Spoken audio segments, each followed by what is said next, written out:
ස්වාගතම් දාම්පත්‍ය ජීවනම් සුභං භූයතාම් සුභ විවාහ ජීවිතයකට සුභ පැතුම් මා ප්‍රිය දරුවනි විවාහය ප්‍රමාද නිසා ඔබත් කනස්සල්ලෙන්ද යුගදිවි වරමට බාධා කරන ග්‍රහයන් පිළිබඳව අද අපි කතා කරමු. ශනි රවි කුජ රාහු කේතු යන ග්‍රහයන් ප්‍රස් දෙනා විවාහයට බාධා පමුණුවනු ලබනවා.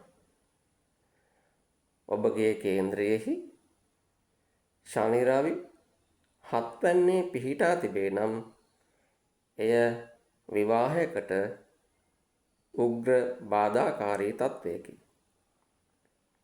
ශනි රවි ලග්න භාවයේ යෙදී තිබීම ශනි ලග්නයේත් රවි හත්වැන්නේත් යෙදී තිබීම ශනි දෙවැන්නේත් රවි 12 වැන්නේත් යෙදී තිබීම ශනි 6 භාවයේත් රවි 8 වැන්නේත් යෙදී තිබීම විවාහ බාධක උග්‍ර කිරීමට හේතු වෙනවා.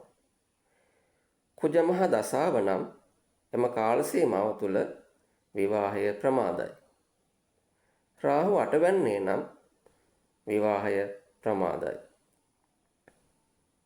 ඔබටත් වැඩිදුර තොරතුරු බලා ගැනීමට අවශ්‍ය නම් ඔබගේ කේන්ද්‍ර පිටපත අදම අප වෙත යොමු කරන්න. හෙට ලස්සන දවසක්. තෙරුවන් සරණයි.